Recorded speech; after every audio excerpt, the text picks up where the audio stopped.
ሰላም ጤና ይስጥልኝ ውድ የኬሎ ሚዲያ ተከታታዮች፣ በዕለታዊው የዛሬ ውሎ ፕሮግራማችን እነዚህን መረጃዎች እንዲያቀናጅተን ይዘንላችሁ ልንቀርብ ተሰናድተናል። ከፕሮግራም ጋር አብሬያችሁ ቆይታ የማደርገው እኔ አብዲስ አደፋር ነኝ።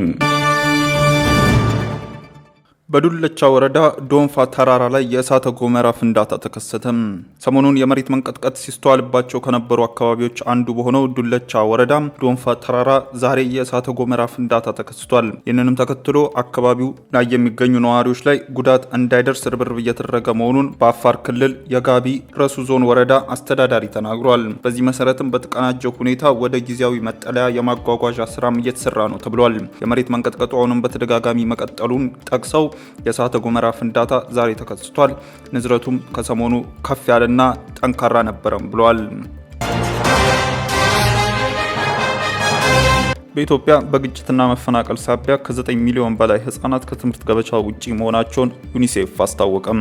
ዓለም አቀፍ የህጻናት አድን ድርጅት ዩኒሴፍ ትላንት ታህሳስ 24 ቀን ባወጣው ሪፖርት በኢትዮጵያ በተለያዩ አካባቢዎች በመካሄድ ላይ ባሉ ግጭቶች፣ መፈናቀሎችና የተፈጥሮ አደጋ ሳቢያ ከ9 ሚሊዮን በላይ ህጻናት በትምህርት ገበታ ላይ እንደማይገኙ አስታወቀም።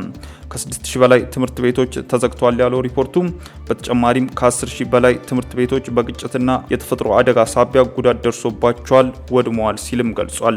ይህም የመማር ማስተማሩ ሂደት ሰላማዊ ተደራሽም እንዳይሆን አስተዋጽኦ ማድረጉን አመላክቷል። በኢትዮጵያ ከፍተኛ ቁጥር ያለው ህጻናት ወደ ትምህርት ገበታ ያልሄዱት በአማራ ክልል መሆኑን አስታውቋልም። 4.4 ሚሊዮን ህጻናት ትምህርት ቤት አለመሄዳቸውን ተጠቁሟል። በሁለተኛ ደረጃ የኦሮሚያ ክልል ህጻናት ወደ ትምህርት ገበታ አለመሄዳቸውን የጠቆመው ዩኒሴፍ ሪፖርቱም 3.2 ሚሊዮን የኦሮሚያ ህጻናት ትምህርት ቤት አለመሄዳቸውን አመላክቷል። በሶስተኛነት የትግራይ ክልል መሆኑን የጠቆመው ሪፖርቱ 1.2 ሚሊዮን የትግራይ ህጻናት ወደ ትምህርት ገበታ አለመሄዳቸውን አስታውቋል።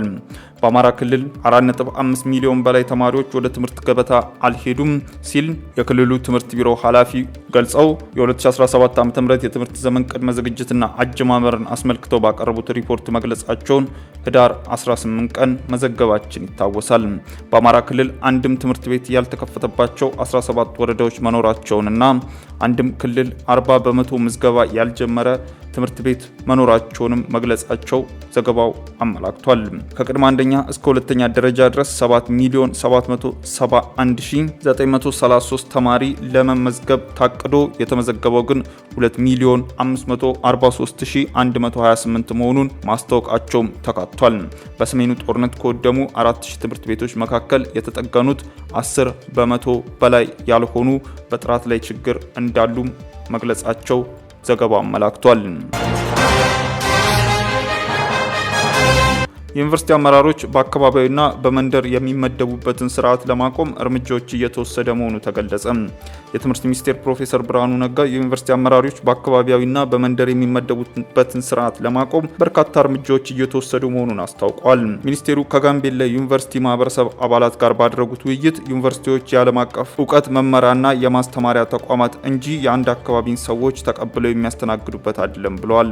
አሰራሩ ከዩኒቨርሲቲ መሰረታዊ ተልዕኮ ጋር እንደማይሄድም ጠቁመው አዲስ የሚመደቡና የሚቀየሩ የዩኒቨርሲቲ ፕሬዝዳንቶች እንደ መርህ በችሎታና በውድድር ብቻ የመመደብ ስራ እየተሰራ መሆኑንም አረጋግጧል። በዚህም የጋምቤላ ዩኒቨርሲቲን ካለበት መሰረታዊ ችግር ለማላቀቅ የአመራር ለውጥ ከተደረገ በኋላ ተስፋ ሰጪ እንቅስቃሴዎች እየተደረጉ መሆኑንም አብራርተዋል። ፕሮፌሰር ብርሃኑ ነጋ ዩኒቨርሲቲዎች እውቀትና እውነት የሚገበይባቸው ትክክለኛ የማስተማሪያና የምርምር ተቋማት ሊሆኑ እንደሚገባም አጽንኦት ሰጥቷል። በዚህም የጋምቤላ ዩኒቨርሲቲን ካለበት መሰረታዊ ችግር ለማላቀቅ የአመራር ለውጥ ከተደረገ በኋላ ተስፋ ሰጪ እንቅስቃሴዎች እየተደረጉ መሆኑንም መናገራቸውን ሚኒስቴሩ በመረጃቸው ላይ ገልጸዋል። ውድ ተመልካቾቻችን በዕለታዊው የዛሬ ውሎ ፕሮግራማችን ይዘንላችሁ የቀረብናቸው ዋና ዋና መረጃዎች እነዚህ ነበሩ። ከፕሮግራም ጋር አብሬያችሁ ቆይታ ያደረኩት እኔ አብዲስ አደፋር ነበርኩ።